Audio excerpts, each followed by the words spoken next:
अपने परिवार के फैसलों के विरुद्ध जाकर मुंबई तक पहुंचा, लेकिन उसे ये कहा गया कि उसकी एक्टिंग उस लेवल की नहीं है जिससे वो पैसा कमा सके। उसने हार नहीं मानी, आगे बढ़ता रहा और अपने जवाब अपने अभिनय से दिया उसने। आज उसकी झोली में ऐसे कई किरदार हैं जिनकी वजह से उस लड़के की पहचान है। वो लड़का और कोई नहीं बल्कि भाग Milkha Bhaag, Jab we met, bang bang, road to Sangam जैसी कई सुपरहिट फिल्मों में अपने दमदार एक्टिंग से लोहा मनवा चुका है। जी हाँ, और लोगों के दिलों में खास जगह बनाने वाले पवन मल्होत्रा की बात कर रहे हैं हम। आपको बता दें कि पवन मल्होत्रा का जन्म 2 जुलाई 1958 को एक पंजाबी परिवार में हुआ था। उनका परिवार बंटवारे का दंश झेलकर पाकिस्तान से दिल्ली आ बसा था। यही उनके पिता ने मशीनरी टूल्स का बिजनेस शुरू कर दिया था। आपको ये भी बता दें कि पवन अपने 5 भाई बहनों के साथ दिल्ली के उसी राजेंद्र नगर में बड़े हुए जहां शाहरुख खान रहते थे। आपको ये भी बताते चलें कि पवन भाई बहनों में सबसे छोटे होने के साथ साथ सभी के लाडले भी थे। शायद यही कारण था कि उनके एक्टिंग करियर को लेकर परिवार में किसी को कोई आपत्ति नहीं हुई। बस फिर पवन के मन में अभिनय का ख्याल तब आया जब स्कूल के दिनों में उनका एक दोस्त उन्हें रुचि का थिएटर प्ले ले करके गया। अब आपको बता दें कि दोस्त के कहने पर ही पवन ने यहाँ एक नाटक में हिस्सा लिया था। तुगलक नाम के इस नाटक में उन्होंने अलग अलग तरह के 6 किरदार निभाए थे। यहीं से एक्टिंग पवन के लिए एक जुनून बन गया। आपको बता दें कि तुगलक नाटक आप जरूर पढ़ें, बड़ी ही दमदार जो है ये नाटक है, आपको भी पढ़नी चाहिए। आपको जानकर हैरानी होगी कि पवन ने झाड़ू तक लगाने का काम किया है। जी हाँ, हालांकि ऐसा उन्होंने किसी और के लिए नहीं किया था। दरअसल उनके पिता ने उन्हें ऑफिस में झाड़ू लगाने का काम सौंपा था। आपको बता दें कि वो कहते थे कि यदि उन्होंने ये काम नहीं सीखा तो जीवन में कुछ नहीं सीख पाएंगे, कुछ भी नहीं कर पाएंगे। पिता की ये सीख उनके लिए तब काम आई जब वो मुंबई आए। इसी की वजह से वो मुंबई में गुजारा करते हुए टिक गए। पवन अपने एक्टिंग से धीरे धीरे नाम कमा रहे थे।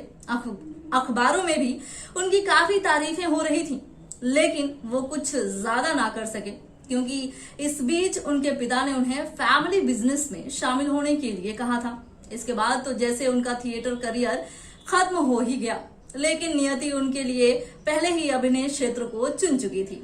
1982 में उन्होंने फिल्म गांधी के प्रोडक्शन टीम से वार्डरोब असिस्टेंट के रूप में जुड़ने का अवसर मिला। इसके बाद पवन ने 1983 में आई जाने भी दो यारों और 1986 में रिलीज हुई खामोश जैसी फिल्मों में प्रोडक्शन असिस्टेंट के रूप में काम किया।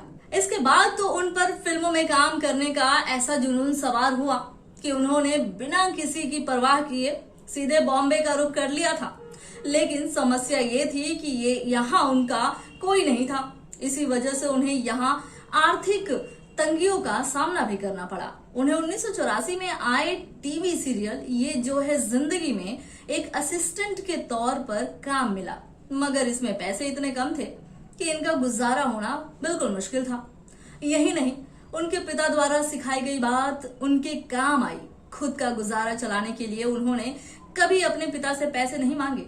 इसके बदले उन्होंने ब्रेड फैक्ट्री से बची ब्रेड बेची, गौशाला में गायों को खिलाया। ऐसे संघर्षों से जूझते हुए वो आगे बढ़े। इसके बाद इनकी किस्मत ने आगे बढ़ने के रास्ते खोले। जी हाँ, पवन मल्होत्रा को 1986 में आए टीवी सीरियल नुक्कड़ में काम मिला था। इस शो के बाद लोग उन्हें जानने लगे। 1989 में उन्हें सलीम लंगड़े पे मत रो और बाग बहादुर फिल्मों में मौका मिला और उन्होंने इस मौके पर चौका मार दिया। दोनों फिल्मों को राष्ट्रीय पुरस्कार तक सम्मानित किया गया। इतना नाम होने के बावजूद पवन को यशराज फिल्म्स और सुभाष घई समेत कई बड़े फिल्म प्रोड्यूसर रिजेक्ट कर चुके थे, लेकिन उनकी कोशिश जारी रही। इसके बाद 1997 में पवन को सुभाष घई की फिल्म परदेश में शाहरुख के दोस्त और 2010 में यशराज फिल्म की बदमाश कंपनी में शाहिद कपूर के मामा के रूप में काम मिला। आपको ये भी बताते चलें कि पवन 1995 में आई अंग्रेजी फिल्म ब्रदर्स इन ट्रबल में भी अभिनय कर चुके हैं, लेकिन इन सबसे बड़ी कामयाबी उन्हें तब मिली जब उन्होंने मशहूर फिल्म निर्देशक अनुराग कश्यप ने ब्लैक फ्राइडे में टाइगर मेनन के किरदार के लिए चुना था। यह किरदार पवन के लिए टर्निंग पॉइंट साबित हुआ। आपको बता दें कि अकॉर्डिंग टू मीडिया रिपोर्ट्स, इस फिल्म में पवन ने अपने किरदार में ऐसी जान फूंकी कि हाजी मस्तान और दाऊद इब्राहिम जैसे अंडरवर्ल्ड डॉन भी इसके अभिनय के कायल हो गए। जी हाँ, इन दोनों ने पवन को मिलने का आमंत्रण दिया, लेकिन पवन ने इसके लिए नहीं माने। आपको ये भी बताते चलें कि इसके अलावा पवन मल्होत्रा 2015 में भगत पूरन सिंह जी के जीवन पर आधारित पंजाबी फिल्म ए जन्म तुम्हारे लेखे में भी अपनी शानदार अदाकारी दिखा चुके हैं। इस फिल्म के किरदार में उतरने के लिए पवन ने ग्रामीणों के बीच समय भी बिताया। आपको पवन मल्होत्रा के बारे में जानकर कैसा लगा, आप हमें कमेंट करके जरूर बताएं। और अगर आपको ये वीडियो पसंद आई है तो आप हमारे YouTube चैनल को सब्सक्राइब कर दीजिए, ताकि ऐसे ही किस्से कहानियां आपको बिल्कुल टाइम पर देखने को मिलती रहें।